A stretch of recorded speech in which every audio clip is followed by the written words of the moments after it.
3 years ago, the world changed forever. The call of spiritual energy had begun, and many ambitious people started studying this new power as if it were raw gold. Amid it all, a few awakened abilities beyond normal human limits. These people became symbols of hope, facing monstrous creatures and protecting civilians. Public trust in these new heroes was almost absolute. Shinji Fuji, however, felt something was wrong. He tried to understand why all of this was happening, but got no clear answers. The more he observed, the stranger everything seemed. Then, without warning, Lin attacked. The strike was direct, cold. Still, Shin realized he was alive. It made no sense. Why wasn't he falling? Why was he still conscious? At that moment, Yuto appeared. He asked Lin if it was over, and she seemed relieved to see him. She was bored, with nothing to do, and Shin no longer posed any trouble. Yuto took control of the situation completely. Shin understood the reality too quickly. Yuto had eliminated all his friends, one by one, and now he was the last. Before it ended, Shin wanted to hear what Yuto had to say. Curiously, both sides seemed focused on this final moment. Yuto stepped on the fallen enemy's head. Still, Shin summoned the last of his strength to call him scum, swearing he would never forgive him and would one day make him pay for everything. Yuto just smiled. To him, the judgment of someone defeated held no value. Shin had trusted Lin and was now paying the price. Without hesitation, Yuto struck Shin's face. The outcome was decided. No one would save him. The monsters would do the rest. Shinji wondered in the end why he had crossed paths with these people. Surrounded, wounded, and trapped, he realized there was no escape. It would all end there. There was no time to fix anything. He took responsibility for his friends' deaths. His last thoughts went to Lin. The betrayal hurt more than any wound. He never imagined it would come from her. He vowed that if he ever got another chance, he would never forgive her. Then, something unexpected happened. The moment his life reached the limit, the system activated. A critical threat triggered the time reversal mechanism. The system warned that Shin had insufficient points, and the return point would be chosen randomly. The countdown began immediately. At the same time, in a packed stadium, the ball hit the net. From midfield, the crowd erupted, witnessing a goal for the history books. Shinji opened his eyes. Suddenly, the shock was immediate. He was certain he had died, devoured by monsters with no one to help. But now, he was sitting on a couch, watching a soccer match. His body was intact, no pain, no wounds. Everything seemed impossible. At that moment, Shinji realized something much bigger was at play. For a few seconds, Shin thought he was going insane. To confirm he was still in reality, he pulled his phone from his pocket. He needed to check basic information, find out where Kono and Lin were, and understand exactly what had happened. Before he could do that, something even more absurd appeared before his eyes. The system, a floating interface opened, showing his player data and asking him to choose an initial attribute. Shinji was in shock. The idea hit him like lightning.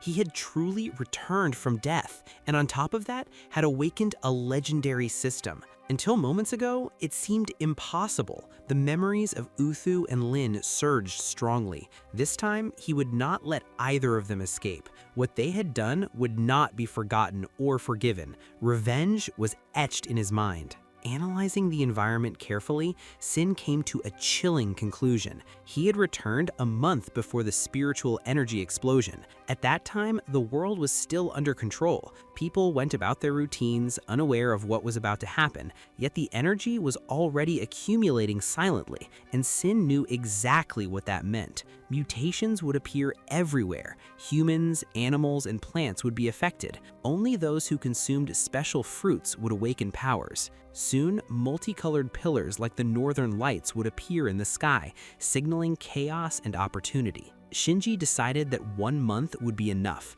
more than enough time to become stronger than ever. He was never the type to back down from challenges. If he had to suffer, he would. His priority now was to understand the system completely, every function, every detail. He could not waste the second chance. The battle system responded immediately, welcoming him and starting the tutorial. 4 major sessions appeared, all designed to strengthen the host. Without hesitation, Sin chose fire as his starting attribute. Other attributes could be tested in the future, but this had always been his main goal. The system began the preparation and asked for a few minutes of waiting. Soon after, confirmation appeared. Sin had obtained the fire attribute, along with the special ability Fire Crystal of Bra's Fury, plus 5 attribute points. The purple crystal floated before him. In his previous life, even a blue crystal would have been cause for celebration. The purple one was another level. It was like winning the lottery. Without wasting time, he activated the crystal, curious about the power it held. In the next instant, an intense wave coursed through his body. Heat, energy, and strength fused inside him. Finally, Shinji felt the firepower he had always desired. This time, he would become the strongest. No one would be above him.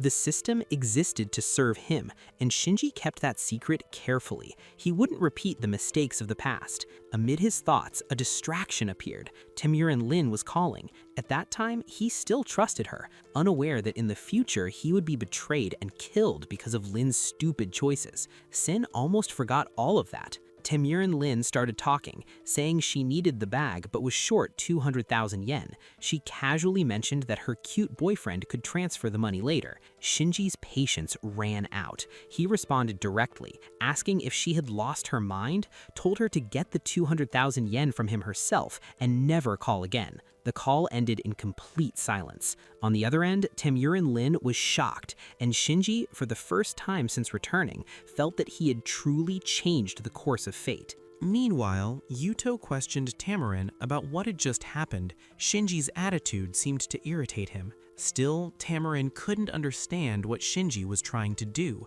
To her, he was acting like a complete fool. Yuto even suggested she should treat Shin better, but Tamarin didn't care. All she wanted was to please Yuto. In her eyes, he was the best man possible, and that was enough. Meanwhile, Shinji Fuji had already arrived at the hospital. There was a special case he needed to check personally. His mood was heavy. If he had returned just a few days earlier, he would have known exactly which hospital to go to. Instead, he had already been to 3 different places.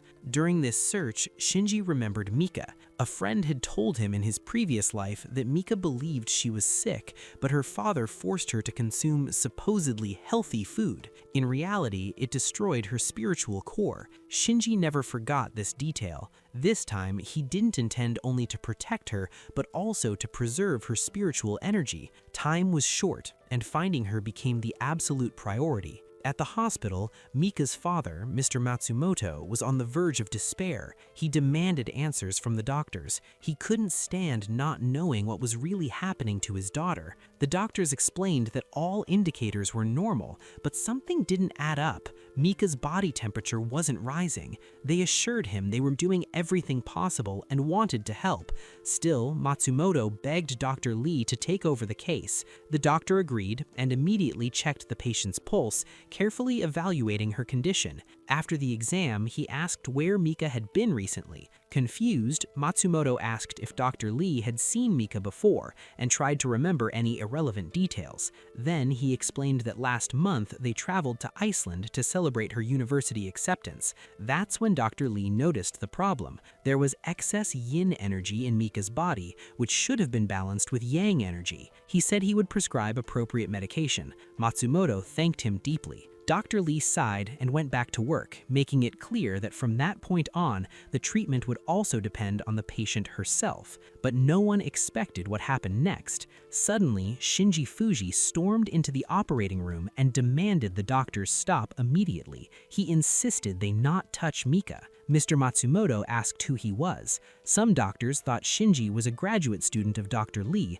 but Dr. Lee himself made it clear he didn't know him. Within seconds, Shinji was pushed and practically thrown out of the room. No one seems to care about the warning sign forbidding entry. To them, Shinji was just an intruder interfering with medical work. Outside, Shinji persisted with Mr. Matsumoto. He explained that Mika wasn't sick. She had awakened an extremely rare attribute, the ice spirit. He assured him he wasn't lying and warned that if they continued as they were, they could harm Mika and jeopardize her future. His words made Dr. Lee hesitate. He asked Shinji how he knew so much about the ice attribute. The doctor's interest was clear, and he was willing to listen to the explanation fully. Mr. Matsumoto gave Shinji a sign of approval. Relieved, Shinji was glad that at least someone was willing to hear him out. Then Shinji stated that at that moment, it didn't matter who he was. What truly mattered was saving Mika. He made it clear he wasn't there for fame, money, or any hidden agenda. All that mattered was Mika Matsumoto. Dr. Lee studied Shinji for a few seconds before responding. He said that if Shinji explained his knowledge better, there might be a solution for Mika's case. Then he asked the other doctors to be informed. Without hesitation, Shinji gave instructions. He asked them to administer 2 grams of ginger, 2 grams of an herb called fighter, and 5 grams of cinnamon. According to him, this would stabilize her condition. The medical team was surprised. That combination matched exactly what Dr. Lee had prescribed. Doubt arose immediately. Did Shinji truly understand Eastern medicine, or had he just overheard a conversation by chance? Dr. Lee confirmed that the recommendations matched his perfectly and explained that Mika should already show improvement. However, Shin interrupted, saying a crucial element was still missing. If ignored, she wouldn't recover fully. He suggested a rare ingredient, the Stardew flower. Shinji assured that with it, the treatment would have 100% success. Dr. Lee was silent for a moment before admitting that indeed, if the flower were used, Mika would awaken. The problem was another. No one could find it. The doctors were stunned. This no longer seemed coincidental. Shinji's knowledge of ancient medicinal secrets was real and undeniable. Even Dr. Lee began to look at him with respect. Mr. Matsumoto asked the cost of the flower and offered a fortune. Dr. Lee explained that it wasn't about money. The Stardew flower simply didn't exist anymore. He described it as star-shaped, glowing visibly at night with extraordinary healing properties in its extract. Meanwhile, Shinji ignored the skeptical looks and spoke directly to the system, asking the point exchange interface to open. The screen appeared immediately, asking which item he wanted to acquire first. Without thinking twice, Shinji chose the Stardust flower. The system confirmed the exchange and deducted 5 points. In the next instant, the flower appeared in his hand. Tired of pointless discussions, Shinji approached the doctors and showed the real plant without hesitation. Its soft glow and unique shape left no doubt. Dr. Lee was silent. There was no mistake. It was indeed a Stardust flower. The question no one could answer was simple yet absurd. Where had Shinji Fuji obtained a legendary spiritual medicine? The doctor waited for an explanation, but Shinji shifted focus. He asked if they believed a friend could save Mika. Embarrassed, Dr. Lee apologized for the hasty judgment and promised to do everything possible to help. Shin approached the stretcher, and for a moment, memories of his previous life surfaced. He remembered the day he failed, when he couldn't save her and saw her spiritual energy destroyed by a grotesque mistake. This time would be different. Silently, he vowed that no one would ever hurt her again. She wouldn't lose her talent, not while he was there. Carefully, Shin applied the Stardust flower, using the technique. For him, nothing was more important than saving Mika and preserving her future. He had arrived on time, found the right hospital, and would not leave without completing his mission. Gradually, the equipment began to register changes.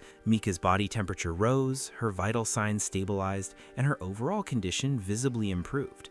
The doctors exchanged incredulous glances. It was a miracle. Mika opened her eyes, regaining consciousness. As soon as she noticed, Shin wanted to understand what had happened. To her, it was clear. A friend hadn't abandoned her, had found the right hospital, and returned when she needed him most. Shinji told her to rest, saying they'd talk calmly later about important matters, and urged her not to worry. Then he assured Mr. Matsumoto that Mika was out of danger. He explained he needed to care for her for a while, helping her regain strength and stabilize her spiritual energy. Relieved, her father thanked him repeatedly. Dr. Lee, still stunned, invited Shinji for tea. He politely declined, saying he was in a hurry and had other matters to attend to. Before leaving, the doctor at least asked for his name to record who had saved the patient. Shinji replied simply. His name was Shinji Fuji, but there was no need to publicize it. He He wasn't seeking recognition. Helping Mika was enough. Back at home, Shin began organizing the information. His memory from his past life was intact, but many details needed confirmation. He remembered a site explaining cultivation levels and started looking for it. After some time, he found the right page. It contained countless documents about cultivation and special plants, resources that could help him grow rapidly. Shin read everything carefully. In his previous life, a brutal war over spiritual energy had consumed the world. He had barely reached the 3rd level when he was killed by traitors. This time, that wouldn't happen. Sitting in silence, Shin began practicing the technique again. The flames of Bra's fury appeared in controlled form. He felt it clearly. Now, every level, every step would be achieved with preparation and awareness. The game had restarted, and Shinji Fuji wasn't going to lose again. Everything now operated on a new level. Shin felt a wave of unmistakable power course through his body. He wasn't playing around. In this life, he would dedicate himself fully to cultivation, advance without deviation, and reach the level of an imperial sovereign. That was his goal, and he wouldn't give it up.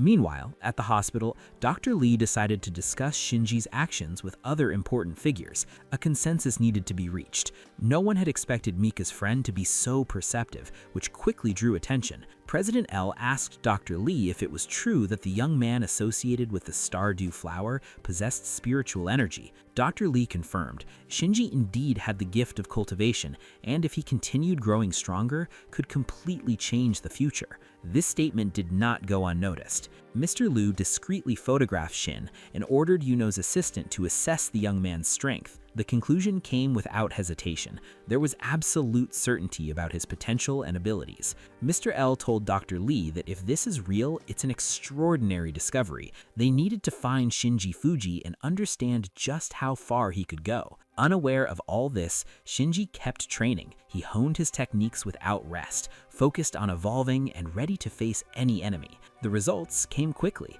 In his first full cultivation session, he reached the purple level and advanced to the 2nd stage. It already exceeded his expectations. Only then did he notice his body's condition. It was filthy, covered in impurities expelled during cultivation. Hunger hit him hard. He needed food urgently. Shinji left home, planning to stop by a convenience store. Anything would do.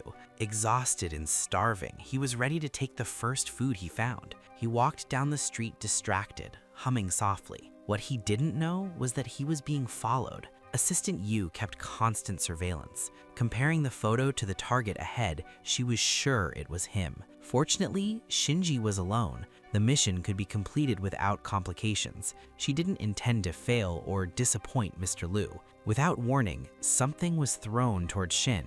At the same time, a monster appeared, lunging at him. The assistant called for backup, confident they could capture him. Shinji heard the crash behind him. His body reacted before his mind. He turned quickly to face the creature, a fierce, mutated, dangerous monster. There was no way to flee or hide in that area. The only option was to fight. Analyzing the situation, Shinji realized the mutations had begun earlier than most expected. Curiously, this excited him. It was the perfect chance to test how much he had evolved and identify his combat flaws. Without hesitation, he planted his feet and faced the monster head on. Fear was gone. In his previous life, fighting monsters had been routine. Still, this creature was unsettling. Its movements were unpredictable and disorienting, trying to break Shinji's focus. The battle intensified. Suddenly, the monster lunged at high speed, directly at Shinji. There was no room to maneuver or retreat. The creature tried to bite violently. Shinji resisted, and in that moment, it became clear. This battle wasn't a flight. It was a real test of strength. Shinji barely evaded, twisting his body at the last second and creating space between himself and the creature. The bite missed, but the danger was far from over. The monster kept advancing, thrashing its tail violently, pressing relentlessly. There was no margin for error, no ready plan. The situation was critical.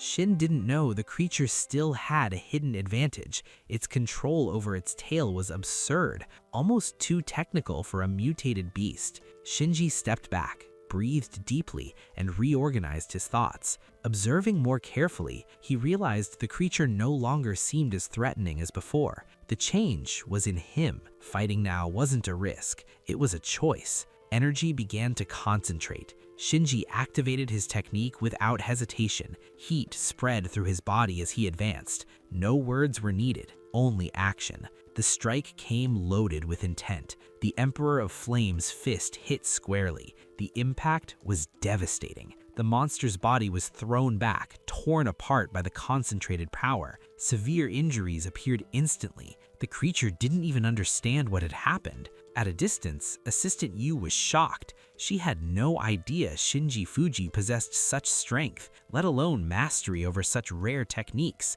Now she understood why this mission had been entrusted to her. Shin advanced once more, determined to finish it. Without mercy, he struck the final blow. The mutated monster fell with a single attack, sending a shiver through her. It didn't make sense. Who was Shinji Fuji? How had someone like him gone unnoticed for so long? Mr. Liu's words echoed in her mind. The awakening of the fire attribute with such extraordinary power wasn't a myth. Driven by curiosity, Yu approached the creature's body. She needed to confirm something. Examining the tail, her eyes widened. It was broken, no doubt about it. The sound they had heard earlier wasn't Shinji being hurt. It was the monster breaking itself on attack. That changed everything, and she finally understood. Shinji Fuji's body was absurdly resilient. She had to report it immediately. The information was too valuable to ignore. Later, Shin returned home. The next morning, he woke up sore all over. Every muscle protested. There was still a long road ahead. Training was far from over, but his determination remained intact. Meanwhile, news began to spread. Temperatures on Mount Shiranui had risen abnormally, reaching levels never before recorded. Tourists were instructed to descend immediately. The official explanation claimed it was due to loss of body moisture, but Shin knew that was a lie. The real problem was different. The atmosphere on the mountain was being altered. Hearing this, Shin frowned. He remembered clearly extreme temperatures on mountains like Mount Fuji weren't common phenomena, and in this world, nothing unusual happened without reason. Shinji knew exactly what Shiranui represented. This wasn't an ordinary phenomenon. It was a clear sign of the awakening of fire spiritual energy. The thought made him grab his clothes tightly. This was the perfect chance, maybe the only one. If he missed it, he might never gather such pure fire attribute energy again. Without hesitation, he rushed out of his house. But before he could get far, someone blocked his path. Tamoralim. Shinji furrowed his brow, confused by her sudden appearance, and warned her to stay back. Still, Tamura stepped forward and went straight to the point, asking about the money. She said 200,000 yen were still missing for the bag and accused Shinji of simply forgetting. The response was cold. Shin told her to focus on going to the hospital, not wasting money on trivial things. He reminded her that the day before, he had already told her to stay away and never appear again. Tamura fired back, claiming he was only doing it for attention. She insisted that if he didn't give the money that day, everything would be over, and she wasn't lying. Shin didn't argue. He stepped aside and told her bluntly to get out of his life and disappear, or there would be real consequences. Meanwhile, Mount Shiranui had been completely sealed off. Police were ordered to prevent anyone from approaching until the situation was under control. Officers warned the crowd. Crossing that line was dangerous.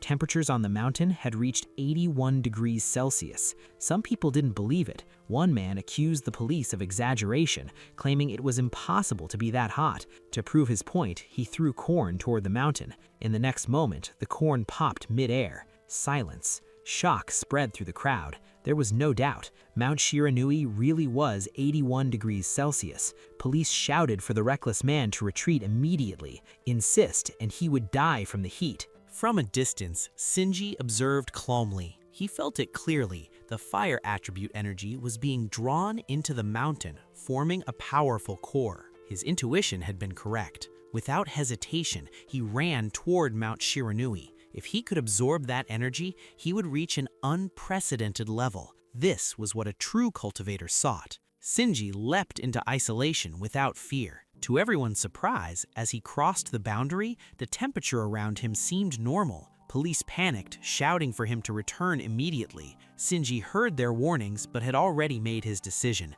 He knew Shiranui was deadly for ordinary people. Still, he pressed on. Suddenly, intense flames enveloped his body. Shinji realized the full power of the fire attribute was far more brutal than he had imagined. Pain was instant. Every cell seemed to burn from within, as if being forcibly forged. Yet he didn't retreat. He wasn't weak. Not now. Not after everything. Sin endured the agony. Onlookers were shocked. Shinji's body seemed to adapt to the fire. The flames didn't consume him. They obeyed. No one could understand who this stranger engulfed in living fire was. Then Sin realized he was drawing too much attention. Staying there would quickly bring trouble. Turning his face, he formulated a plan, a risky but perfect plan to vanish and continue growing stronger. In the next moment, Shinji Fuji simply disappeared from Mount Shiranui. Witnesses froze,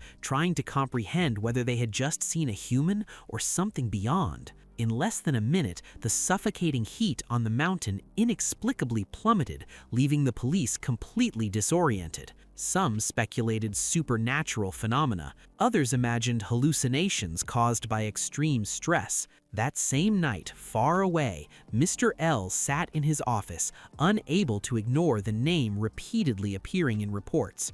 Dr. Lee had brought decisive information, confirming that a mysterious individual had appeared on Mount Shiranui's peak precisely when the thermal anomaly ended. Concerned about public panic, Liu ordered that any news of the event be immediately suppressed. Shortly after, he confirmed with Assistant Yu what he had suspected. She had seen Shinji Fuji defeat a mutated monster with a single strike. For Liu, that sealed it. Finding two exceptional talents in such a short time wasn't coincidence, it was opportunity. He decided to act fast and bring Shinji Fuji into his organization before other forces realized the same potential. Meanwhile, Shinji Fuji stayed focused on his path. Back home, he continued cultivating, feeling clearly that the energy absorbed from Mount Shiranui had been worth every risk. When he opened his eyes, he realized he had already reached the second level, with speed surpassing even his expectations. He knew he couldn't slow down now.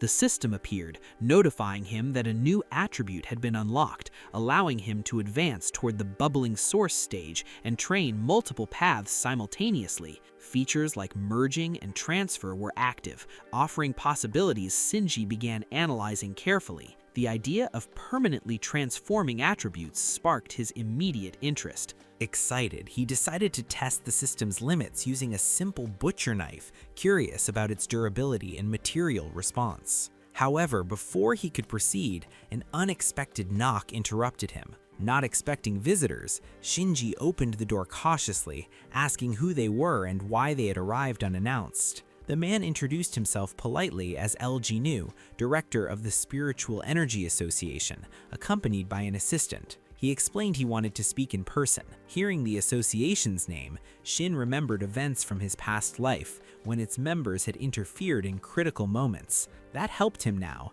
but he knew he couldn't depend on anyone. With a serious expression, he asked directly how the director had found him.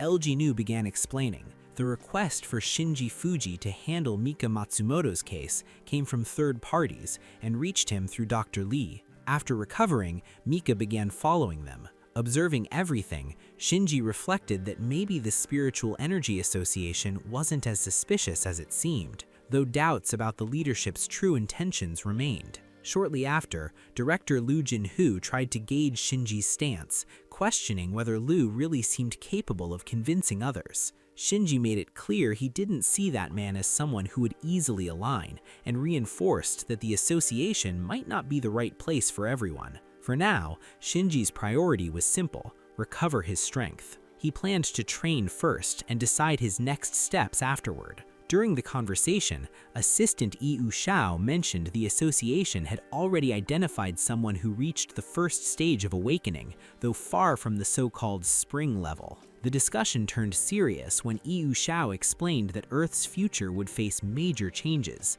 Survival would require cultivating spiritual energy. In the past, both she and Shinji believed they could evolve alone without relying on official institutions. That choice, however, came at a cost. Even after 3 years of individual effort, Yu Shao couldn't awaken. Only after joining the association did she reach that stage. Within less than a year under proper guidance, her progress spanned about 3 years total. Shinji was visibly impressed. Learning she was about to turn 21 surprised him even more. Though Shinji didn't see her as exceptionally talented at heart, he realized he couldn't express that openly. Instead, he commented that she seemed like a true reference within the association. Yu Shao explained that all members were considered geniuses or outliers, as only this profile was accepted into the main organization. Director Lu Jinhu then explained that if Shinji chose to join the Spiritual Energy Association, he'd gain exclusive benefits and protections.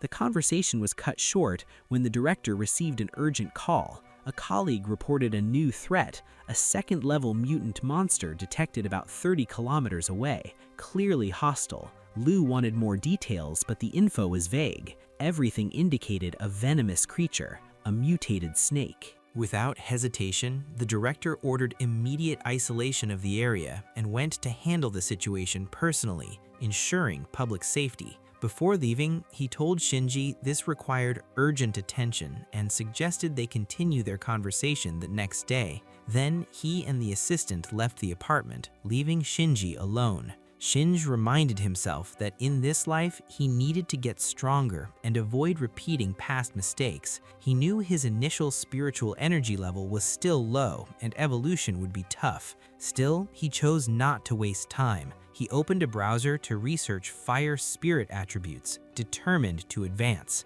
At that moment, his phone rang. It was Katoji. The late-night call left Shinji uneasy. Confused, he asked for a clear explanation. Katoji said thunder had rumbled over the mountains behind his house all day, even though no rain was in sight. A chill ran down Shinji's spine. Something was definitely off. He told Katoji this might not be just a natural phenomenon. From the description, there was a strong chance a rare lightning spiritual attribute had appeared near his house. Katoji confirmed the sky was filled with dark clouds, lightning striking relentlessly, one after another. Scared, he asked for help, unsure how to escape the situation. At that point, Shinji had no doubts. Katoshi had awakened a lightning-type spiritual attribute. He remembered that spiritual attributes were divided into 3 tiers. The most common, water, fire, wind, earth, were useful but limited, giving only moderate advantages.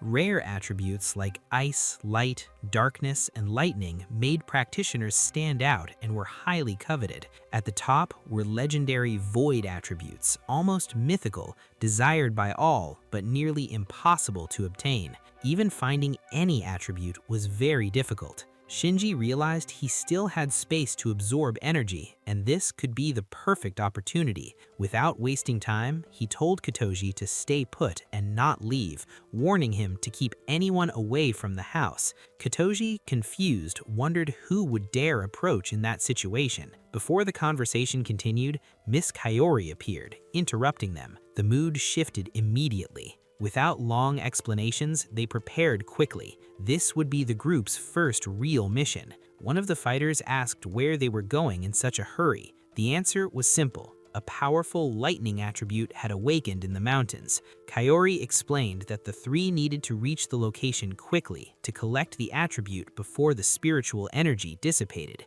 Meanwhile, Shinji ran toward the point Katoji had indicated. Helping friends had always been natural for him, especially in critical situations. A lightning bolt tore the sky just ahead. If he had slept that night, he would have missed it all. Katoji, though terrified, seemed relieved, confident he owed nothing to Shinji. Upon arrival, Shinji confirmed his suspicion. It was indeed a lightning spiritual attribute. He reassured Katoji that there was no need to panic. For Shinji, this was the perfect chance to advance. As lightning struck again, the system activated. A notification confirmed it was a rare attribute, and enhancement would require double spiritual energy. Shin accepted immediately. The system began preparing the technique linked to the lightning attribute and asked him to wait. Soon after, confirmation arrived. Shinji Fuji had obtained the blue lightning attribute technique, lightning. The system congratulated him. It was exactly what he had expected.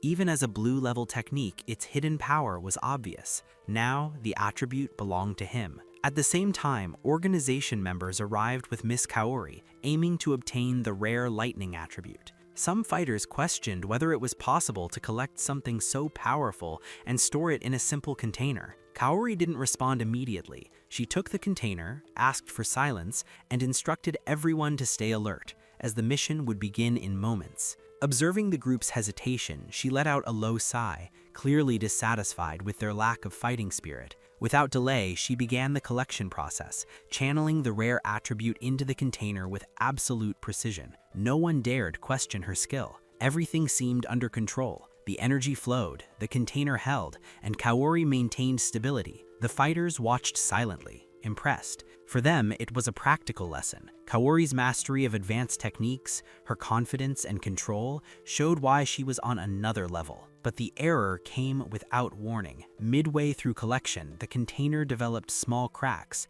Kaori immediately sensed something was wrong. Shock spread across her face. The collector simply couldn't handle such energy. It had become dangerously unstable. In the next moment, the internal energy exploded. Sparks flew everywhere, and lightning began striking chaotically. Even experienced Kaori lost control of the attribute. The released force exceeded her predictions. Without hesitation, she ordered an immediate withdrawal. The spiritual energy was completely out of control, and staying meant risking everyone. She made it clear she wouldn't endanger her allies out of pride. As the group prepared to leave, a strange sound came from the surrounding vegetation. The rustle of grass caught the fighters' attention. They sensed a creature was nearby. Kaori turned to check and froze. Shinji Fuji was standing there. A civilian in that spot was absurd. She tensed and immediately ordered him to step back. The area wasn't safe. He had no business being there. Shinji ignored her completely. Instead of fear, a sense of satisfaction was on his face.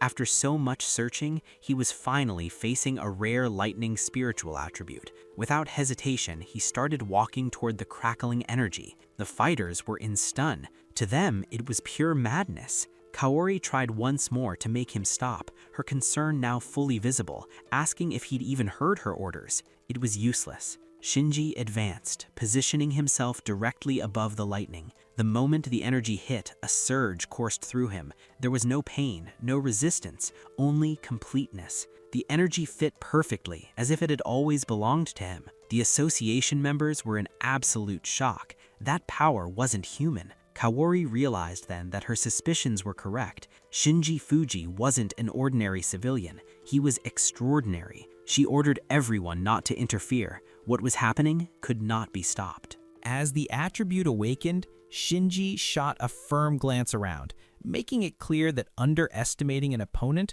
was the gravest mistake anyone could make. He declared that if someone could hear his call in this life, neither heaven nor earth could stop him. Shinji was certain of his path. He would make his name echo across the world. Nothing, gods, legends, would stand in his way. His destiny was to ignite, to become the strongest and crush anyone who dared oppose him. The energy exploded again. The rare lightning spiritual attribute proved why it was feared. Shinji absorbed an incredible amount of power, his senses expanding drastically. The system confirmed it. 2 distinct types of energy had been activated simultaneously. His ascension had begun. Fire and lightning had awakened at once. The system asked Shinji if he wanted to merge both into a legendary attribute known as Thunderflame. He accepted without hesitation. Instantly, he understood the true meaning of a legendary attribute. A crushing force surged through him, unlike anything he had ever felt. It wasn't just raw power, it was deeper, almost absolute. Meanwhile, far away, director Liu Jin-hoo and assistant Yu advanced through a dangerous area. Their mission was clear: investigate a recently detected mutant monster. One fighter reported that only a single creature had been identified, a giant snake. The assistant confirmed that the reports indicated an unusual venom attribute. This was no ordinary enemy. Everyone needed to stay alert. Before moving further, the fighters received strict instructions. If the situation got out of control, they were to immediately break the jade stones and activate the light attribute barrier. IU was direct. Survival was the top priority. There was no room for showboating or rash decisions. Any mistakes would be accountable after the mission. Once she ensured everyone understood, she wished them luck and emphasized no one should act alone. The members of the Spiritual Energy Association entered an abandoned barn, shrouded in shadows. The silence was heavy. There was no escape. The venomous snake had no reason to hide. Then they noticed something in the darkness, a long silhouette, eyes glowing with murderous intent. IU knew this was the most dangerous moment. One distraction could end everything. She tried to warn the others, but no one noticed. The attack came instantly. The mutant serpent lunged with brutal force. IU reacted instinctively, pushing a teammate out of the strike's path, saving his life. The creature was massive, ruling its territory with confidence, convinced no intruder would leave alive. Still, the fighters didn't back down. They all attacked simultaneously, covering each other, preventing injuries. Amid the chaos, one fighter froze part of the snake's body, immobilizing it temporarily. He had learned the importance of striking at the right moment. Confident, he believed the tide had turned, a reward almost guaranteed. But IU sensed danger before it was too late. She shouted for immediate retreat. It wasn't over yet. The venomous snake wasn't as weak as it seemed. In the next second, it broke free from the ice and released a cloud of poison over the group. The mistake had been underestimating it. One by one, the fighters began losing consciousness. It was a trap.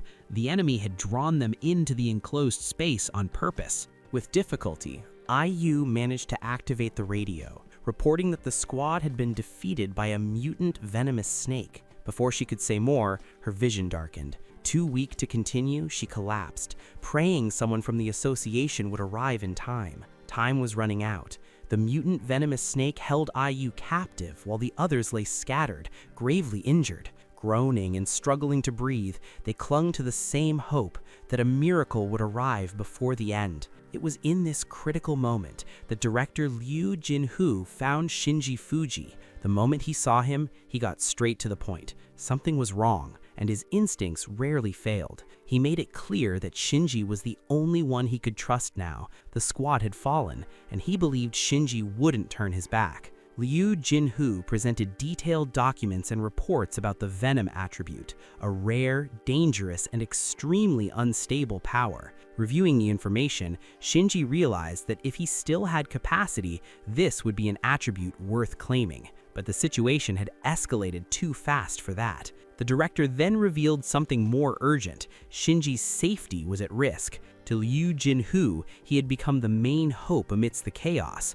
especially after awakening the fire spiritual attribute. The revelation surprised Shinji. He questioned how the director could be so sure. The answer was straightforward. Liu Jinhu explained he had asked Yu, his partner, to observe Shinji discreetly. That's how they discovered how easily he defeated the mutant monster. At the time, Shinji hadn't understood the true scope of the Spiritual Energy Association or its reach. The revelation angered Shinji. He demanded to know why he had been followed without consent. Liu Jinhu apologized, stating that everything had been done for public safety and to protect association members. Still irritated, Shinji agreed to intervene. He consented to eliminate the venomous snake in the factory, but with one clear condition: the secret surveillance must stop immediately. The director accepted without hesitation and promised support if needed. Shinji refused any reinforcements, saying he didn't need anyone from the association.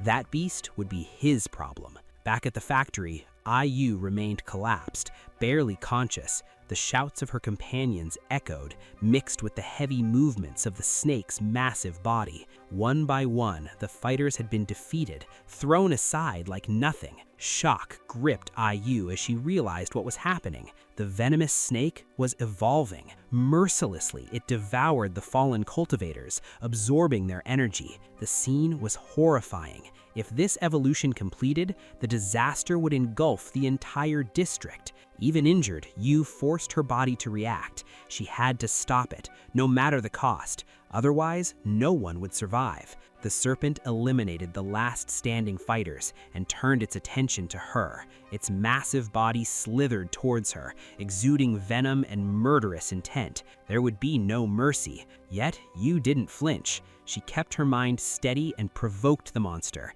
drawing its focus to herself. She declared she was ready to fight to the end, unafraid of irrational creatures. Gathering the little energy she had left, she activated her technique. A crystal began forming in her hand. She knew this was her last chance. The crystal shattered the moment it struck the serpent's armor, ricocheting like ordinary glass against a steel wall. A terrible sign. Yu was in shock. Nothing made sense. She had studied this monster before the mission, knew every weakness recorded in the files, yet her technique hadn't penetrated its skin.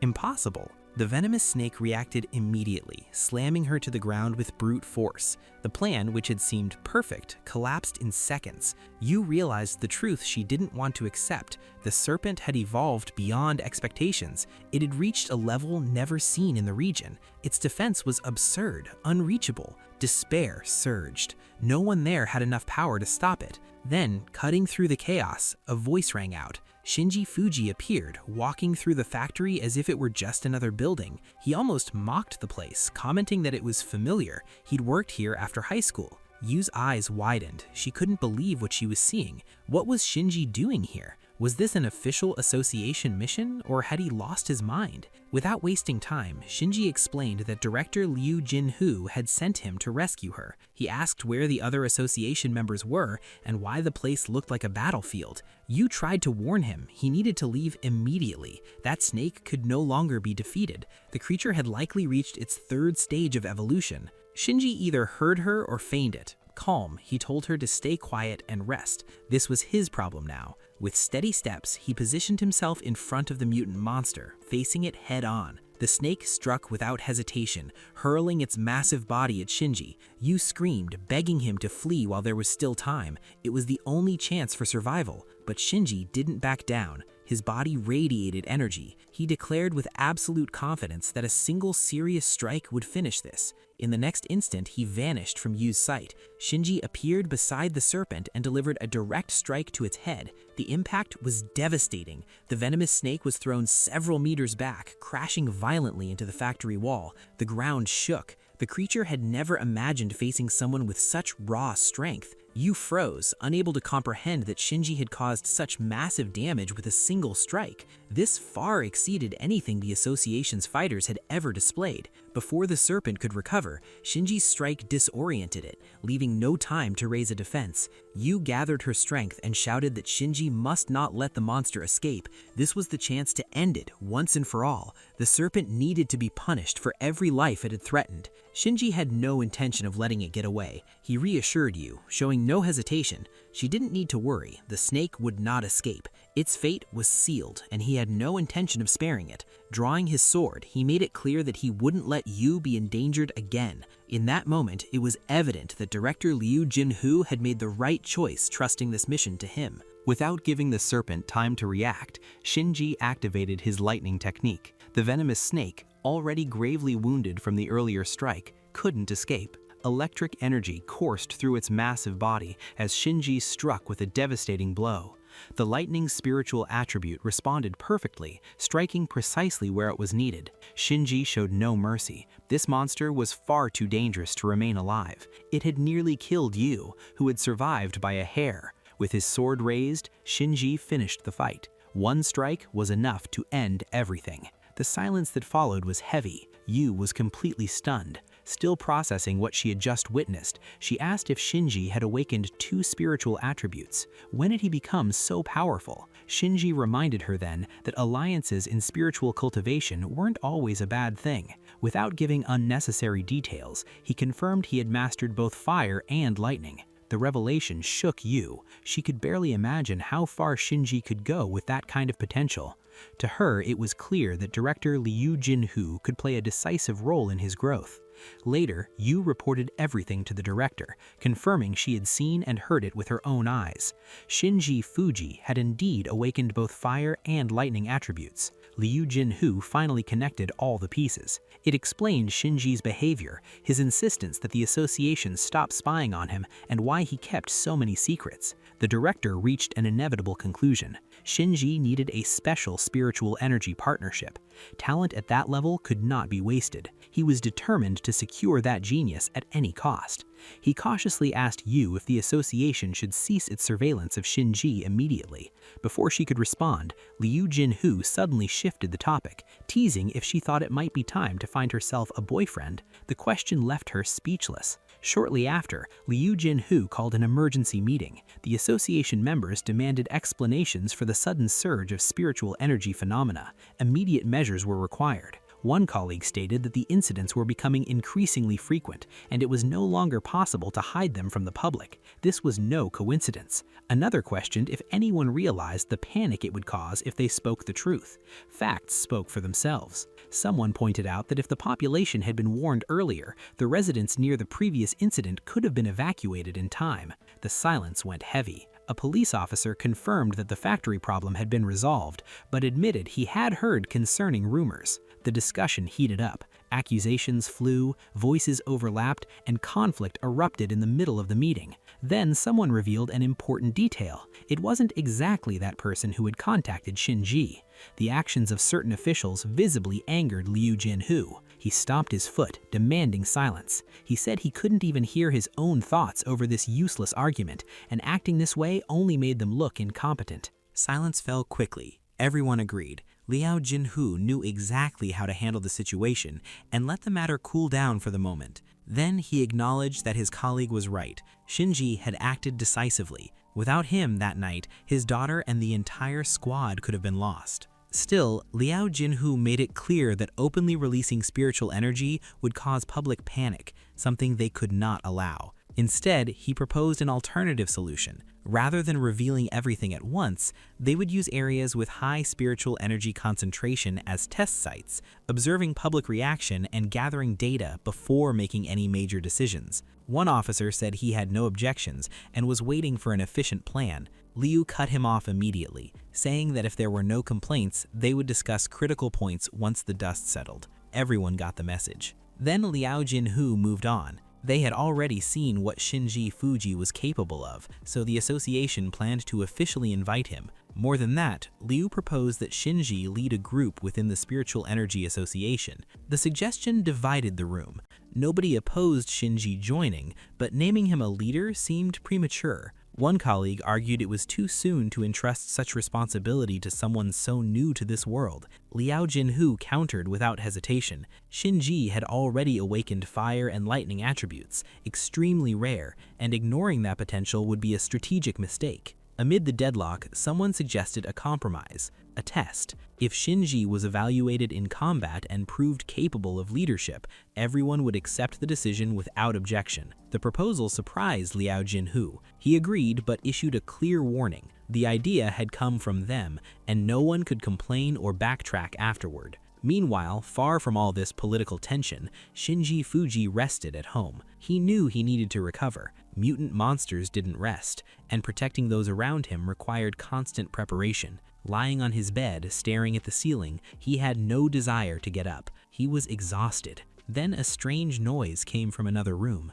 Shinji frowned. Something was off. The sound didn't belong to his apartment. For a moment, he wondered if someone had broken in during the night. Instantly, his fatigue vanished, replaced by irritation. If anyone had really entered, they had chosen the wrong day. Shinji had been annoyed since morning. To him, anyone who picked the cheapest noodles always had a reason. Determined to handle it his way, he went to the kitchen, ready to expel the intruder by force and reclaim every lost cent. But what he found made no sense. Instead of a criminal, Yu's assistant was there, acting completely normal, greeting him cheerfully as if this were the most ordinary place in the world. Confused, Shinji responded politely, even though he didn't understand why these people had arrived so early. It didn't match what had been arranged the day before, so he asked directly why they were visiting unannounced. Then came the most absurd explanation. The assistant assured him she wasn't spying and revealed she was moving in.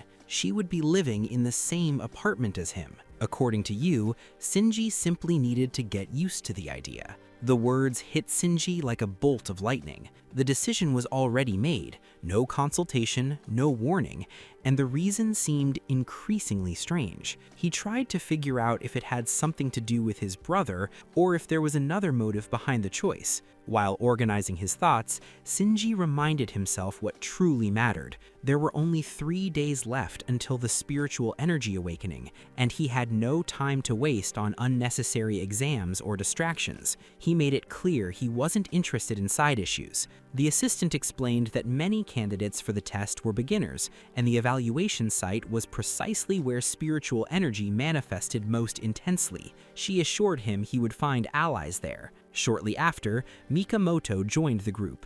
The conversation shifted when someone asked Yu whether Mika would also participate in the test. He confirmed that she would, sparking curiosity. One of Shinji's friends recalled Mika mentioning that connections in that environment would be extremely valuable. Convinced, Shinji decided to participate in the test as a pair, since he and Mika shared common interests. The next day, all students were gathered by director Liu Jinhu. He noted that many had lived comfortably without facing real hardships, but made it clear that reality was about to change. The world was entering a new era, one where death would no longer be an exception. Liu Jinhu announced that he would introduce a spiritual energy cultivator to the newcomers. The plan was to name him Captain, though not immediately, which would certainly frustrate some. Among the crowd, Kaori remained silent. She wondered where the cultivator was, the one who had dominated a rare lightning attribute under a beam of light impossible to ignore the previous night.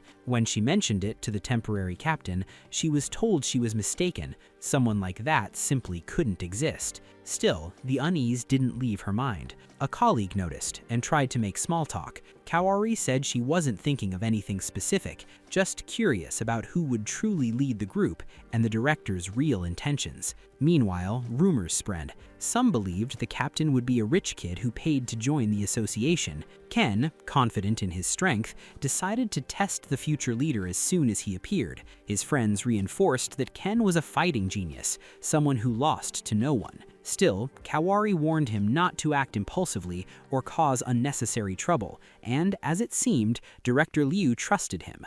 Yu watched the group closely and quickly recognized the captain's potential. To her, Shinji Fuji was someone worth supporting without reservations. She explained that the team would be led by Shinji and consist of 5 members, 3 men and 2 women. Among them, only Mika possessed the ice attribute. Shortly after, director Liu Jinhu officially announced to the Spiritual Energy Association fighters that the captain of this team would be Shinji Fuji.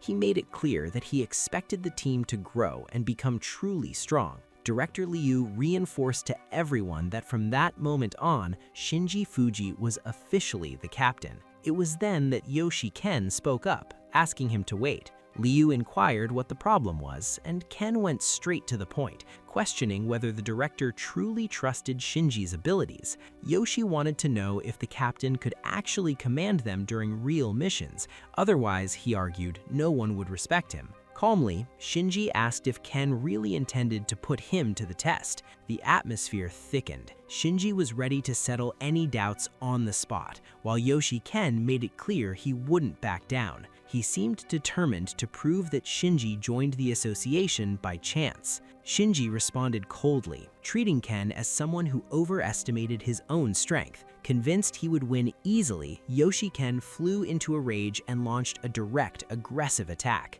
He had clearly underestimated Shinji. Even so, Shinji stood firm, questioning if that was truly all Ken could do, making it clear he expected more from someone with a special attribute. Before the confrontation escalated, Director Liu stepped in, placing himself between the two to prevent the attack from hitting the captain. He demanded an explanation from Yoshi Ken, who seemed ready to ignore the association's rules. Pressured, Ken panicked and tried to justify himself, admitting he had misinterpreted everything. He asked if a group leader shouldn't demonstrate strength to earn respect, and whether Shinji had truly won the trust of the students and other fighters. At that moment, Director Liu Liu ended the discussion decisively. He made it clear that anyone violating discipline would be immediately expelled from the Spiritual Energy Association and ordered complete silence. Then, Liu began explaining the next training session. This time, the challenge would be facing a spiny beast,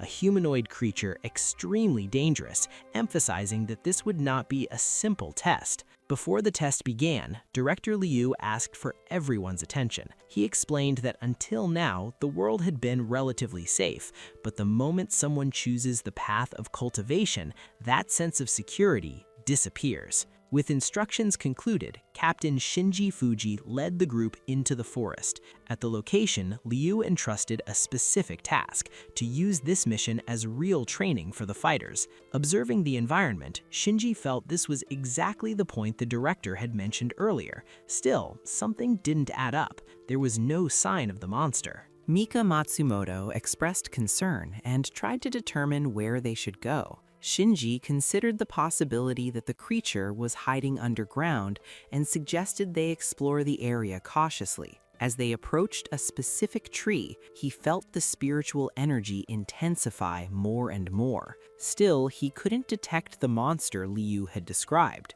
As a precaution, Shinji instructed everyone to stay away from that tree. His intuition warned that something was seriously wrong, truly dangerous. He proposed that the group search for clues around the area, and soon they found traces indicating the creature's passage. Mika and Kaori agreed with the captain's decision. Yoshi Ken, however, mocked the situation, questioning whether Shinji was scared and sarcastically suggesting that a tree might come to life and walk. His friends laughed along, treating it as an exaggeration. Shinji made it clear that he had already warned them. If Ken ignored his orders, he would take full responsibility for the consequences. He wouldn't protect him if anything went wrong. Still, Yoshi advanced without hesitation, convinced he was right. He wanted to test his theory and prove that the captain was nothing but a coward. Upon touching the tree, he exclaimed excitedly that he had never felt such intense spiritual energy. To him and his friends, it was incredible. One of them suggested they could evolve quickly if they trained at that spot.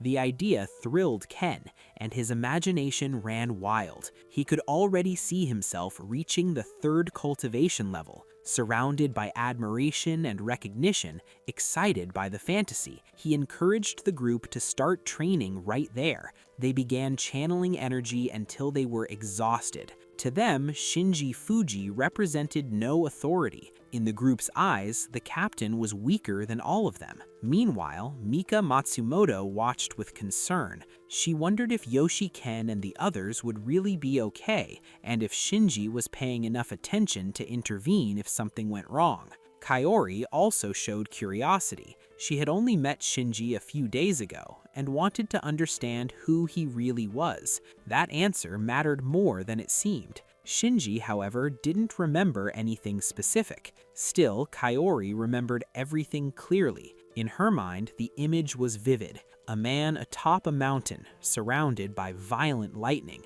radiating a power impossible to ignore. Shinji asked if it had really been her at that time, and what she was doing there, perhaps just enjoying herself with friends. To him, it still didn't make sense. Kaori finally explained to Shinji why she had been sent there. Her mission was to investigate a problem linked to the lightning spirit attribute. Because of this, she had been reprimanded by the captain, even though she was just following orders. Still, Kaori spent hours recalling stories of a cultivator capable of gathering lightning energy. No one had ever believed these tales, except Shinji. Sensing the mood, Shinji apologized to Mika Matsumoto and Kaori, making it clear that the two needed to focus on training. He explained that this region was saturated with spiritual energy and that the situation was under control. Mika asked if Shinji would train her personally and protect her while cultivating. Hearing this, Shinji realized that Mika was still as kind as she had been in her previous life. However, here the spiritual energy didn't naturally align with the Thunder Leader's attribute.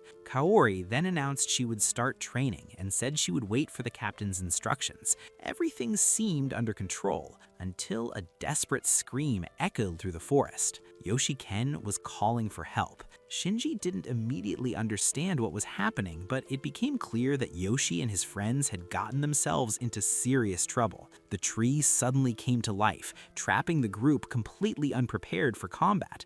No one expected an attack from the tree itself. The situation bordered on the absurd. Yoshi Ken froze, realizing it was real. The branches closed forcefully, the trunk began moving, and what had seemed like a joke quickly turned into desperation. One of the friends begged for help, claiming he wasn't ready to die. He had no family, no goals achieved, and had to survive at any cost. Even in a panic, Yoshi Ken tried to maintain his composure, telling his companions that his brother would come to save them and that no one would get hurt. Then he charged at the tree with a knife in hand. Confident in his skills, Yoshi Ken struck the bark hard, trying to free his friends. He had trained for monsters before, but this creature was different. The tree was far too resilient. Surrounded and with no way out, Yoshi and the others began to exhaust themselves. Frustrated and confused, he launched several successive attacks, but nothing seemed to work. The tree didn't budge, showing no apparent weak points.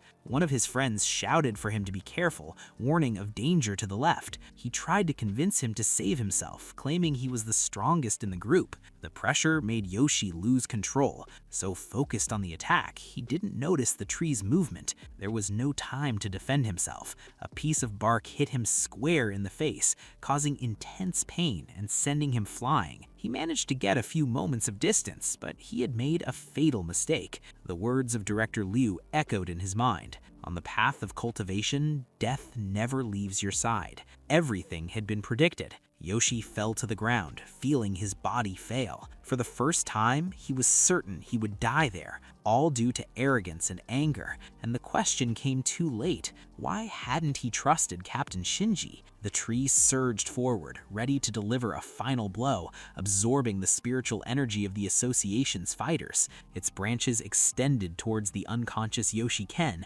but at that very moment, someone struck. The hero smashed the enemy, slicing through the deadly trunks with a masterful strike, saving Yoshi's life. Yoshi could barely breathe, stunned by the scene. Captain Shinji Fuji, however, didn't waste a second and disappeared into the forest with Kaori and Mika Matsumoto. But where had he even come from? Shinji had made the decision. Leave it. He would handle this himself, showing those foolish students why he was the captain. But Yoshi Ken stomped his foot. He wasn't about to abandon his friends. Without hesitation, Shinji infused his knife with the combined power of fire and lightning. And he would. He was going to stop the monster and save everyone. The captain unleashed his technique, exploding in flames and bolts of lightning, demonstrating to all doubters who the true master was. Yoshi Ken, lost and shocked, shouted, "What are you doing? This enemy is extreme. No one has even touched it." In that instant, Shinji Fuji hurled the knife at the tree. The captain had devised a brilliant plan, and the Spiritual Energy Association arrived right on time. The association warrior freed himself from the tree's grasp and thanked Yoshi Ken and Captain Shinji for saving his life. The tree screamed loudly. Shinji had struck the creature and knew the weak points of these mutant monsters. He wouldn't be harmed. He gave the order, "Quick, soldiers, get out of here. The monster is about to come alive." The demonic creature was brimming with vengeance. Yoshi Ken and the others trembled at its sheer presence. What was happening? Was this the beginning of everything? The ground shook violently, and they begged Captain Fuji for an answer. At that moment, the level 3 spiny beast, born from the source of power, emerged in pure fury. It would attack anyone who disturbed it. The fighters of the Spiritual Energy Association froze in horror. They couldn't even begin to describe what kind of abomination this was. It was sheer shock. Yoshi Ken asked the captain what kind of creature it was, but Shinji Fuji replied he had never seen anything like it. He was terrified. In his life, he had never faced such a threatening monster. Shinji then reminded the warriors of the director's words, "The path of cultivation is always on the edge of death." The captain delivered the message bluntly. If they were afraid of dying, they should abandon the fight and find another hobby. The spiny beast moved. It wanted to crush the fighters. Unlike others, this monster thought and acted like them. Shinji Fuji leaped aside, deftly dodging the strike and putting a safe distance between himself and the creature. He was on the defensive, but he had to maintain full focus. The creature tried to trap him, striking his leg, but Shinji jumped thanks to his lightning-fast reflexes. The spiny beast continued its relentless attacks, and the captain fought alone in a chaotic battle. The monster rained down a storm of branches, and the situation worsened. The association was in the dark, completely unaware of the spiny beast's abilities. But Shinji Fuji remained completely calm, ready to face any sneaky strike. He was hungry for a test of his techniques. At that moment, he unleashed a hellstorm of fire, incinerating the creature's branches. With fire and lightning combined, he would annihilate any opponent. The spiny beast couldn't comprehend why his adversary had so much power, so many deadly techniques. Shinji revealed the genius within him for the first time. He launched a fist imbued with fire and lightning.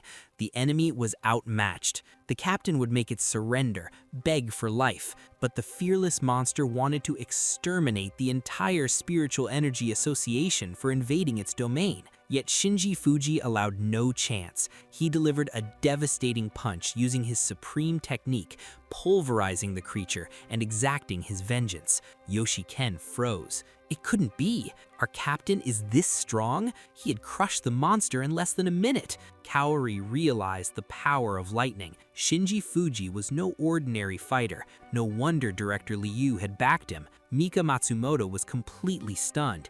Heroes in stories should be like him. Perfect. Shinji was now stronger than in his previous life, correcting mistakes and training relentlessly. He never stopped, resting only to move forward. Fearless. The association had no idea of the absurd power of their new captain.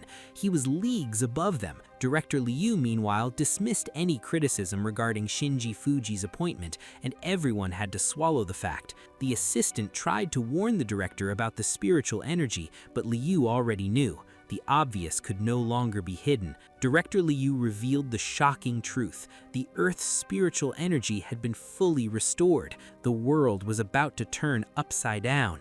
Meanwhile, Shinji Fuji scoured information on the monster, seeking the exact spiritual attribute in the spiny creature's body. He remembered Mika Matsumoto from his previous life, noting her connection to a place. She had an ice attribute, and the beast had a tree attribute. At that moment, the spiritual energy of the monster was released, and Shinji Fuji realized the secret Mika Matsumoto had been guarding. The captain understood everything from his past life. Mika had wanted to warn him about something vital, but time had run out. Shinji pondered. With the Earth's spiritual energy fully restored, had the power of ice weakened? He would never forget Mika's words from the past, that he lacked the strength to focus spiritual energy there. Mika Matsumoto remarked to the captain that it was incredible. Master Fuji had made the spiritual energy explode in one single release. Shinji Fuji entrusted her with collecting the spiritual attribute emerging from that source, and she would do it without question. Shinji Fuji had a sinister plan. He and Mika Matsumoto would be unbeatable, stronger than ever, and vengeance would fall on those who had killed in the past. The enemy would pay dearly. The captain revealed that the spiritual power from that source was the ice attribute. Mika also possessed it and had been training hard. Once the mission was over, the captain took the team out for a meal. That dinner with delicious dishes was well deserved. Fuji raised a toast to Mika, who had leapt from the first to the third level of the bubbling source in one powerful jump. Mika thanked her friends, full of pride. She was strong thanks to Shinji Fuji and lucky to have such a team. Yoshi Ken, embarrassed, apologized to the captain, admitting he had been blind. Shinji Fuji waved off the formality, telling him he was a brave fighter. Yoshi and the others praised how the captain treated even those who had offended him and admired his dedication to leadership. But unexpectedly, soldiers stormed the place. They shouted for everyone to leave immediately. The district was in danger and civilians needed protection. Shinji Fuji noticed something important. These weren't ordinary soldiers. They radiated spiritual energy. They were cultivators, and Director Liu was aware of everything. Shinji thought it might be best to sit and focus his spiritual energy on boosting his friend's attributes. One soldier approached, noticing Shinji's group eating without concern. Are they deaf? He thought, moving closer. He ordered the captain's team to leave, but as they didn't obey, he prepared to act. Yoshi Ken slammed his fist on the table, demanding to know how the soldier dared speak to Shinji Fuji like that. "Do you even know who you're talking to?"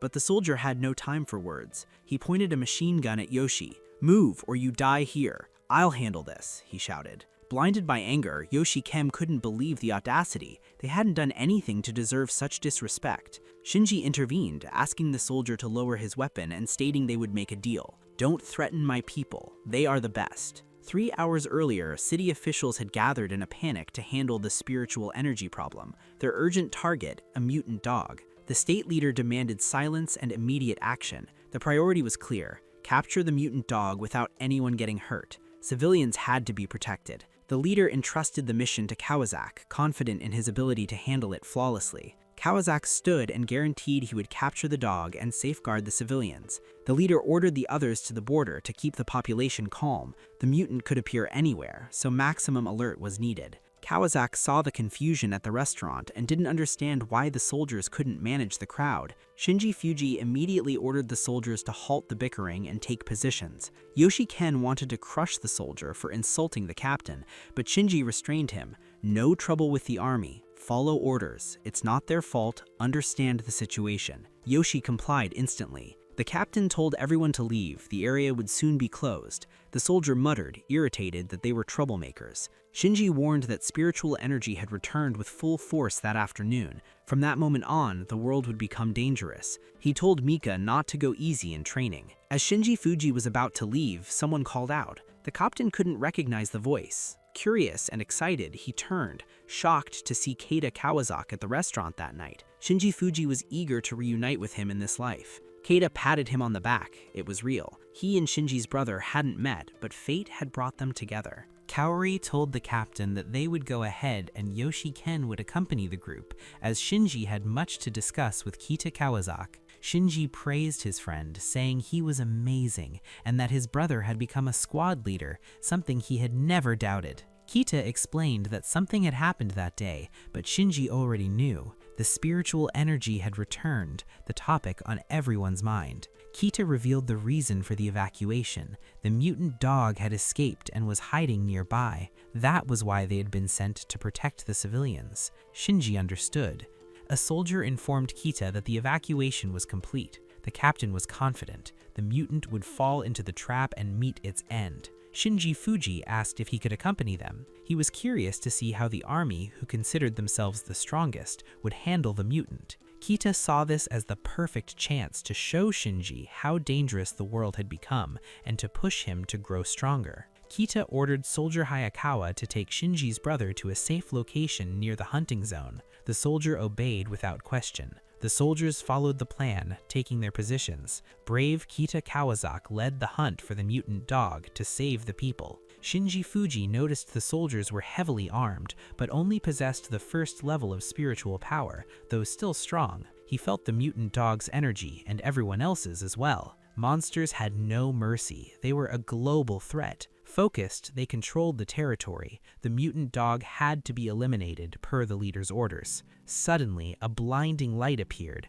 The dog was too powerful, brimming with raw energy. That was why the area had been evacuated. The beast appeared before the soldiers, ready to pulverize anyone in its path. They fired relentlessly, determined to stop the threat that could kill everyone. But the mutant dog's fur acted as true armor. Bullets barely scratched it. In fact, the monster grew even angrier, showing no mercy. It lashed its tail, crushing the soldiers. They had no idea how to fight this beast. It was invulnerable, impossible to defeat. Shinji Fuji was in shock. This mutant dog was undoubtedly at the third level of the bubbling source. He had to enter the fight and teach the beast a lesson. Kawasaki gave the order. Ordinary soldiers were to retreat. Only his elite squad would confront the creature. Keita guaranteed that they would attack together, using powerful strikes to corner the mutant. But the dog was ready for a counterattack. It lunged at one of the combatants. The beast wanted to destroy the entire city in one day.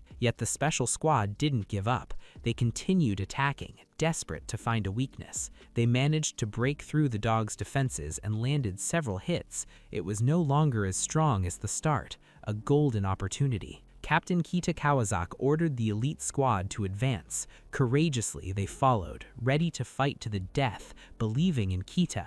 But the mutant dog dodged all attacks. Kita couldn't even scratch it. Its energy and strength were overwhelming. Its aura was terrifying. Captain Kawasaki and all his soldiers were injured. Clearly, the enemy had no weaknesses, and the team doubted they could defeat it. Ordinary soldiers panicked, unable to accept that Kita might fall to the mutant dog. The captain was shattered, unable to move. The mutant dog had defeated him. It was superior. The beast walked slowly toward Kita. The captain realized he might die in battle, but at that exact moment, Shinji Fuji appeared in front of the mutant dog. Captain Kawasaki Kita couldn't believe his eyes. Why was his friend standing in the line of fire? Kita begged Shinji to step back, warning that the enemy was far too dangerous and that he would be safer hidden. But Shinji Fuji remained calm, completely unshaken, ready to face the mutant dog head-on. He promised he would avenge the tragedy that befell Kita Kawasaki's brother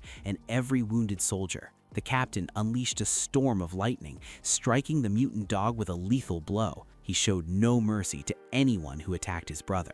The mutant dog recoiled in fear, terrified and unwilling to attack a fighter of such overwhelming power. Captain Kita was utterly stunned. "Shinji Fuji, you're a cultivator? You actually stopped that dog?" Shinji cut the conversation short. "We'll discuss that later. Right now, we have to finish this beast, and more importantly, protect the civilians." The soldiers were left speechless. A single strike from Shinji Fuji had wounded a level 4 mutant dog. Insane. Shinji fixed his gaze on the beast. "It's time for punishment. Pay for your crimes and for attacking innocent people." The cultivator electrified the battlefield with his lightning techniques, but the mutant dog wasn't foolish. It was fast and agile, trying to dodge the colossal power. Shinji began advancing. For the first time, the monster was on the run. The cultivator was a real threat, brimming with powerful techniques. "You won't escape. Let's see who's stronger," Shinji declared, forcing the beast to defend itself. At that moment, he delivered a brutal punch,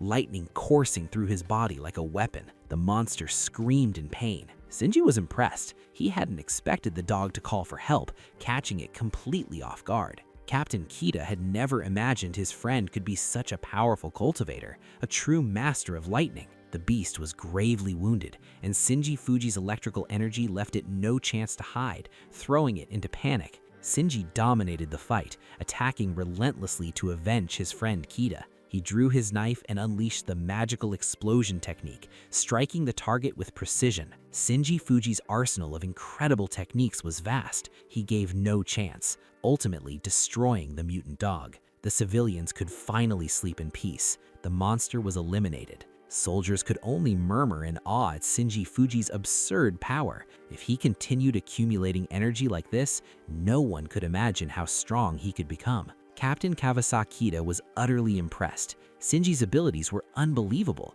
He had taken down the beast. But Shinji noticed a problem. Not even the army's special knives could withstand the full force of his fire lightning. He needed a weapon capable of containing his power. Captain Kita praised Shinji for keeping such a secret. He revealed that Shinji had hidden his true abilities for years. Kita thanked his friend, giving him a tap on the shoulder. Shinji warned him not to hit back, but Kita ignored it and hugged him instead, telling the soldiers to handle the mess while he had a serious conversation with Shinji. Shortly after, Captain Kita was at headquarters, reporting the chaos to the general. The chief wanted every detail. On the big screen, they watched footage of Shinji Fuji effortlessly destroying the mutant dog. No one had known such a warrior existed. The chief asked if this man was really Kita's friend. He explained that they were more than friends. They were like brothers, trusting each other completely. The chief immediately realized the potential. If Kita recruited Shinji Fuji into the army, his power would be multiplied. She asked if Kita had mentioned it. He had tried, but Shinji was committed to the Spiritual Energy Association and busy. The chief frowned and asked about the director Luginu, saying she would send soldiers to interrogate the leader of the association. After all the adrenaline, Shinji Fuji returned home to rest. He left in the morning but noticed the house was empty, without food or supplies. He had forgotten that Assistant Yu had been there and hadn't prepared breakfast. Their relationship was still awkward and new. Assistant Yu asked if Shinji had gotten involved in the military operation the previous night, curious about the outcome of the mutant dog hunt. Shinji replied that he hadn't intended to participate, but his friend had been in danger. Assistant Yu explained that a commander's daughter had been calling Director Luginu non-stop, insisting on picking up Shinji. The director tried to stall, but the girl was relentless. Assistant Yu warned, better stay alert for a few days. Shinji was surprised. Why so cautious? Did someone want to marry him or kidnap him? Was Assistant Yu hiding something? Suddenly, the phone rang. It was Keita Kawasaki. The friend seemed eager to discuss every detail of the battle. Shinji was ready to help his brother in any situation, promising to protect him. But the voice on the other end was a woman. "Are you Shinji Fuji? I'm Futsuki, Captain Keita Kawasaki's superior. We need to discuss something important." Shinji looked at Assistant Yu, surprised by the direct call from the chief. What did she want? Futsuki explained she knew about the source of the fire attribute's spiritual energy and asked if Shinji understood it. Shinji's blood surged with electricity. He desperately wanted to increase his fire energy, and Futsuki was giving him the chance. He promised to listen carefully. Futsuki began her story. It started when a fireball appeared at a construction site. Workers thought it was an evil spirit. After an exorcism ritual, the fireball grew, consuming the entire site. The fire devoured everything. The army surrounded the area, desperate to control it, but nothing worked. Since the spiritual energy had returned the previous afternoon, the fire had spread uncontrollably, forcing evacuations. Shinji asked if the fire was still ongoing. Futsuki confirmed it was, and the army's siege only made it spread faster. She changed the subject, asking if Assistant Yu had called, worried because he'd gone on a mission. Shinji, annoyed, told Futsuki to stop talking nonsense. Assistant Yu simply watched. She insisted he listen. Fuminatsuki explained that with the spiritual energy restored, the army of cultivators was spread across the country to protect everyone. Many didn't know how to coordinate, and it was dangerous to let novices act without control. Kawasaki had praised Shinji so highly that the chief seemed to want to recruit him to train new recruits. Fuminatsuki confirmed it. If Shinji agreed, she guaranteed he would be treated with utmost respect. Shinji regretted it. He was far too busy. He had no time to train anyone and asked for understanding. He explained that his mission was to ensure the growth of the Spiritual Energy Association members, and he was content with that. Fuminatsuki understood his refusal and realized Keita's friend was principled, not naive. She accepted the conditions. Outside, the police shouted for people not to push. It was extremely dangerous.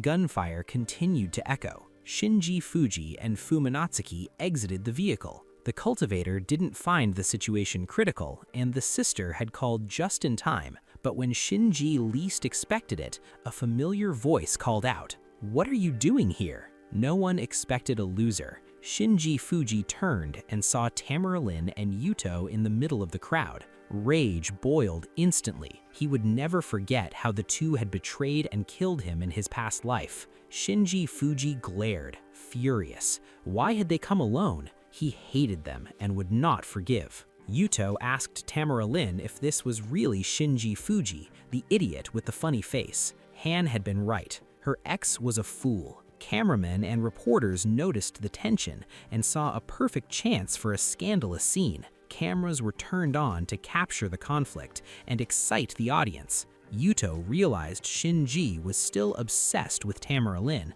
but they would never be together. Lin had given Shinji a chance, and he had thrown it all away. The crowd was hyped, cheering for the lovers' drama, desperate for a glimpse of romance. Shinji Fuji felt crushed. Yuto and Tamerlane spoke too seriously, but he swore he would take revenge on the two traitors for plotting his downfall in the future. Fuminatsuki noticed Shinji Fuji's discomfort and immediately asked if something was wrong, sensing his anxiety. The cameramen focused on the chaos and then spotted another stunning figure appear beside Shinji Fuji. Yuto's jaw dropped. He had never seen a woman so beautiful, far surpassing Tamara Lin. "Nice to meet you. I'm Nakai Yuto," he said, extending his hand toward Fuminatsuki. It had been a long time since he had seen someone so charming, but Fuminatsuki didn't even touch his hand. Instead, she asked Shinji Fuji if Tamara Lin was his friend,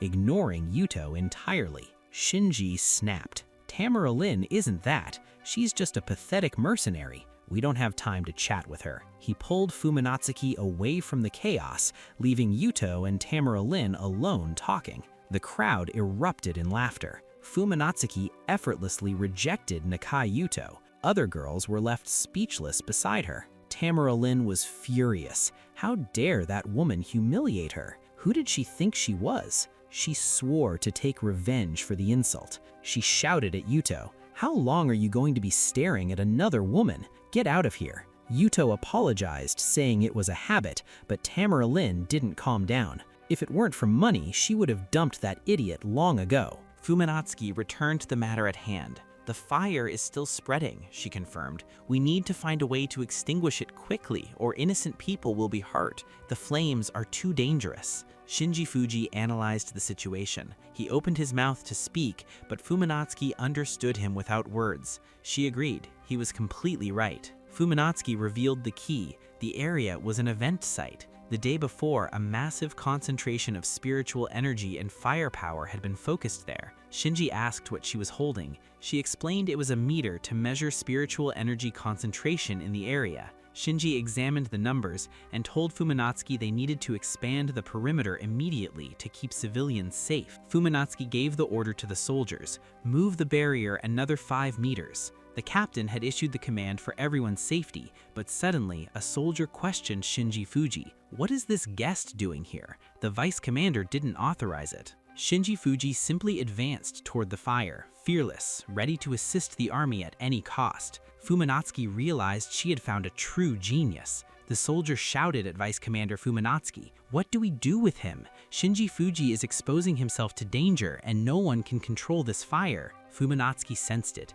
Shinji Fuji wasn't there to just fight the flames. He had a plan. He faced the fire's attribute directly. The army had no chance. He would have to take action and handle the situation alone. The system alerted Shinji Fuji that it had detected a powerful fire spiritual energy. The question was direct. Collect? Of course, Shinji Fuji replied instantly. Collecting this energy would turbocharge his level. His focus was to become the strongest in the universe. Shinji Fuji sat down and began absorbing the fire. The system monitored every step to prevent him from burning himself. Fuminatsuki and the soldiers had to shield their eyes from the brutal light. She felt the dense aura and wondered what kind of power Shinji Fuji possessed. How far would he go? What level could he reach? She knew he could jump to the 4th level, maybe even the 6th of the bubbling source. He was unique, a true phenomenon. The system announced 90% of the fire energy had been absorbed. "Master, you will become even stronger soon. Good luck." Moments later, the system confirmed 100% fire energy collected. Shinji Fuji ascended to the 2nd level of the fire attribute. As a bonus, the system offered him the chance to create a new fire technique. The genius received the reward immediately. Shinji began developing the technique, unsure what form it would take, trusting the system completely. He was shocked as the system revealed he had unlocked the sacred fire, a golden, devastating fire technique. The system declared this eternal sacred fire as his first skill and rewarded him with 10 system points. As training, Shinji would maintain the fire energy within him, releasing it during attacks and increasing his range. He ordered the system to collect every bit of energy. After all, fire energy wasn't granted to just anyone. Luckily, Fuminatsuki had brought him here herself. The fire spiritual energy began to diminish, but Shinji Fuji remained calm, 100% in control. In minutes, the fire vanished. Shinji had protected everyone. It was impressive. Fuminatsuki was in shock. Who was Shinji Fuji? He had absorbed all the fire spiritual energy? The soldiers whispered. Was he the incarnation of the fire god or some epic hero? Shinji Fuji approached Fuminatsuki and the soldiers. She, tense, asked if he was okay. Shinji replied perfectly and thanked her for bringing him there. Fumanatsuki picked up the spiritual energy meter. The device started to screech and emit strange sounds. She tried to check it, but failed. Furious, she threw the meter to the ground. It exploded. She shouted for everyone to move away, warning of the danger. Instantly, Shinji Fuji pulled Fumanatsuki close, shielding her from the flying debris. That act was enough. Fumanatsuki instantly fell for Shinji Fuji. She would do anything to win him over. He was unique and had stunned her in a single day. That night, after all the chaos, Shinji Fuji and Fatsuki went to dinner, exhausted.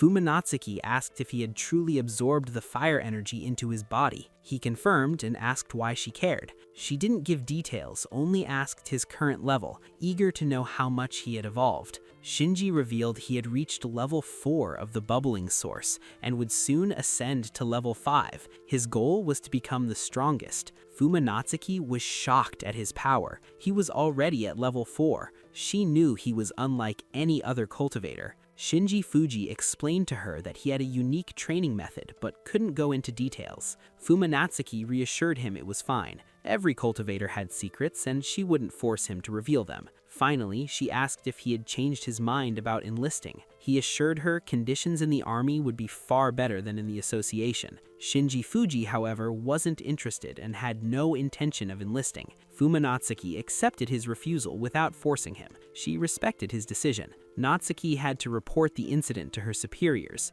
or she wouldn't be able to explain it to her grandfather, and she thanked Shinji Fuji for his help on the mission. Meanwhile, at Shinji Fuji's apartment, Assistant Liu waited for him. He wanted to know how the mission with the army had gone. Director Liu Gnu had asked Assistant Liu to convince Shinji to handle both the fire incident and the shadow extermination mission. Shinji Fuji accepted Liu's sister's proposal and confirmed he would begin work the following day. The assistant looked concerned and hoped his friend would act cautiously during the mission. Before leaving, he placed a folder of important documents on the table, as if to ensure nothing was forgotten. The next morning, Shinji decided to personally review the association's mission data. Liu's assistant had left early to handle external affairs, but had made sure Shinji would be free to work that day. Upon waking, Shinji noticed something familiar about the apartment. He had always known Liu to be reserved, quiet, yet her talent in the kitchen made up for it. The food she prepared always left an impression.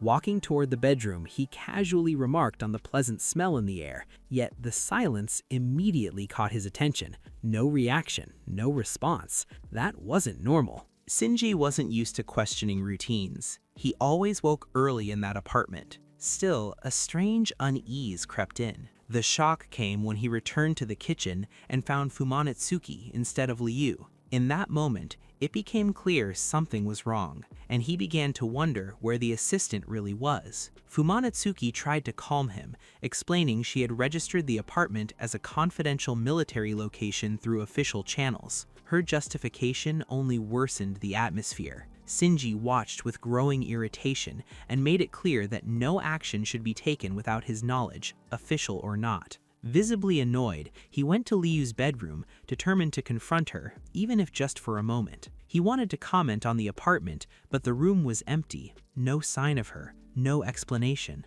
Everything indicated she had left in a hurry, possibly summoned by the director. Unwilling to accept the uncertainty, Shinji demanded to know from Fumanatsuki where Liu had gone. She suggested she might have visited a friend, but it didn't make sense. Then, Shinji noticed something crucial. Liu always talked about planning. She wasn't the type to disappear without reason. His gaze fell on the folder left on the table. Opening it, he understood the reason for her disappearance. The documents contained details about an extremely sensitive mission involving the Shadow Breach. Most alarming was the silence from the association's director, Liu Jinhu, who hadn't mentioned any of this. The conclusion was heavy. Liu had likely gone alone on a secret and dangerous mission. Shinji hoped she wasn't handling everything herself or leaving her own sister out of the decision. Fumanatsuki noticed his tension and asked where he was going in such a hurry. The answer was obvious. A friend couldn't stand idle while someone important faced danger, even if it meant a direct confrontation with Liu Jinhu. Meanwhile, far away, Liu was already in the field. Alone, she trusted her own potential and didn't want to trouble Shinji, who'd been exhausted for days. During the mission, she fell into a lake, feeling the icy shock of the water. Submerged, she held her breath and reflected on her limitations.